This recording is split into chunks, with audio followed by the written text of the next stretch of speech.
Juče je odigrana druga utakmica opštinskog kupa u kojoj su fudbaleri Borca na svom terenu sa ubjedljivih 13:2 savladali Omladinac iz Dragsenića. Tokom cijelog susreta Borac je bio bolja ekipa na terenu, stvorene su brojne prilike od kojih su većinu raspoloženi napadači pretvorili u pogodke. Posebno je bio raspoložen Žarko Bakić koji je protivničku mrežu zatresao čak 5 puta. Pored njega po 2 gola su postigli Besim Ibričić, Goran Brkić i Predrag Pralica, a po 1 pogodak su postigli Srđan Radić i Nikola Đurašinović. Utješne pogodke za ekipu iz Dragsenića postigli su Nemanja Trivić i Mladen Jerinić. Kapiten Borca Borislav Dalić ističe da je ekipa opravdala ulogu favorita u ovoj utakmici. Nismo očekivali pobjedu s ovolikom razlikom, prosudilo je spremnost naše ekipe, uigranost, špicevi su bili raspoloženi, tako da je dovelo do ovog rezultata.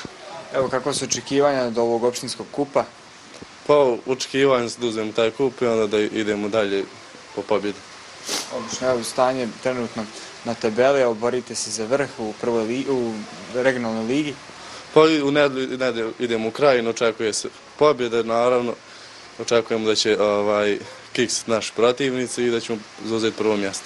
Trener Borca Goran Adžić je rekao da je ovom utakmicom njegova ekipa pokazala svu svoju snagu, te da se nada odbrani prošlogodišnje titule pobjednika opštinskog kupa. Svakako da smo očekivali pobjedu, možda nismo velikom razlikom, međutim sve te ekipe koje nisu na našem nivou, kad prime 2-3 gola, onda one i stanu.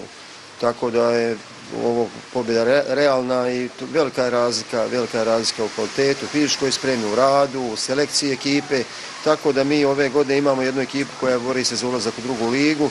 Ovo je nama bio lakši trening i mislim da je to sve bitno, da se niko povrijedio, nije bilo ekscesa, znači jedna fina, korektna, prijateljska utakmica, ali mi imamo sad prvenstvo, to nam je broj 1 i sve ćemo učiniti da uzmemo prvo mjesto.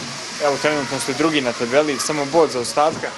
Taj bod nedostatka, ali ima još 8 utakmica se odigrati, mi se nadamo da će i drugi kiksati kao i mi što smo kiksali, niko ne može sve pobijediti, tako da mi spremamo u nedjelju, idemo u goste na Krajini, bivši drugoligaš, ako tu uspijemo donijeti 3 boda i onda uvežemo ovaj mjesec 3 pobjede, sigurno ćemo mi se vratiti na prvo mjesto. Mi smo i prošle godine za 6 kola osvojili 11 bodova i isti smo postotak osvojili i sada. I tako da se ja nadam da će ekipa tek doći u ovoj špici sezone, da će doći do formu i da ćemo mi to uspjeti izbalansirati. Nebojša Blagojević, igrač Omladinca, ističe da se nakon ovog poraza njegova ekipa okreće prioritetnom cilju, osvajanju 5. fudbalske lige Fudbalskog saveza područja Prijedor, gdje trenutno zauzimaju drugo mjesto i bore se za prelazak u viši rang. Domaćini izuzetno jači fizičkom spremom.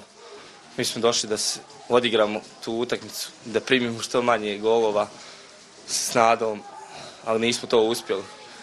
Nažalost, primili su puno više nego što smo očekivali, ali nadamo se sljedećem boljem susretu i možda pobjedi. Evo, kakva je trenutna situacija kod vas u ligi, koja ste pozicije, kako su očekivanja od ove sezone? Trenutno smo drugi u ligi, sad gostujemo ovdje u Dubici kod Moštanice, nadamo se pobjedi, planiramo ići u viši rang.